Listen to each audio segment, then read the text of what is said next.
जय श्री कृष्ण, जय श्री राधे। आइए आज एक नई कथा आरंभ करें। श्रीनाथ जी के एक भक्त हुए त्रिपुरदास जी। उन्होंने प्रण लिया कि प्रतिवर्ष श्रीनाथ जी के लिए रेशमी गोटेदार अंगरखा भेजा करेंगे। तदनुसार ये बहुत ही बहुमूल्य अंगरखा सिलवाते और ठाकुर सेवा में भेजा करते। यही कारण था कि ठाकुर जी को इनका भेजा हुआ वस्त्र अत्यंत प्रिय लगता था। समय का फेर कुछ ऐसा आया कि ये दाने दाने को मोहताज हो गए। इसी बीच शरद ऋतु आ गई। तब इन्हें ठाकुर जी के लिए अंगरखा भेजना है याद आया। धन के अभाव के कारण अपनी प्रतिज्ञा भंग देख इनकी आंखें छलछला गईं। तभी घर पर रखी हुई पीतल की एक दवात को बेचकर जो 1 रुपया मिला, उससे वह एक मोटे कपड़े का थान खरीद लाए। सकुचाते हुए वह थान उन्होंने गांव में आए हुए गोसाई जी के एक सेवक को दे दिया और कहा कि गोसाई जी को इस वस्त्र का समाचार मत सुनाइएगा। सेवक ने वस्त्र भंडारी जी को दिया। उन्होंने उस वस्त्र को बिछाकर उसके ऊपर श्री ठाकुर जी का श्रृंगार और बढ़िया वस्त्र रख दिए। श्रीनाथ जी को कुछ भक्त के प्रेमोपहार की उपेक्षा सहन नहीं हुई। वे व्याकुल होकर बोले, मुझे जोर की ठंड लग रही है।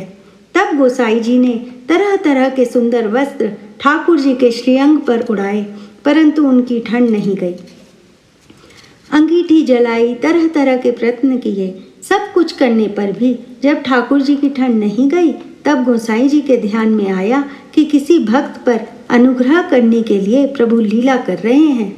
अतः सेवक को बुलाकर पूछा, इस वर्ष कहाँ कहाँ से पोशाकें आई हैं? बही खाते के खुलने पर पता चला कि त्रिपुरदास जी का नाम उसमें नहीं था। गोसाई जी ने सेवक से पूछा, इस बार त्रिपुरदास जी के यहाँ से पोशाक नहीं आई है क्या? सेवक बोला, उनका सारा धन नष्ट हो गया और इस बार उनके यहाँ से एक मोटे कपड़े का थान आया है। मैंने उसे पोशाकों के नीचे रख दिया।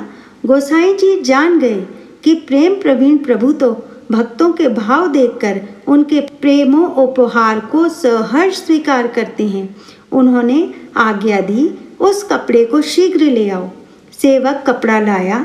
तुरंत दर्जी को बुलवाकर उस कपड़े से ठाकुर जी का अंगरखा सिलवाया गया और तुरंत ही उसे ठाकुर जी के श्री अंग पर धारण कराया गया।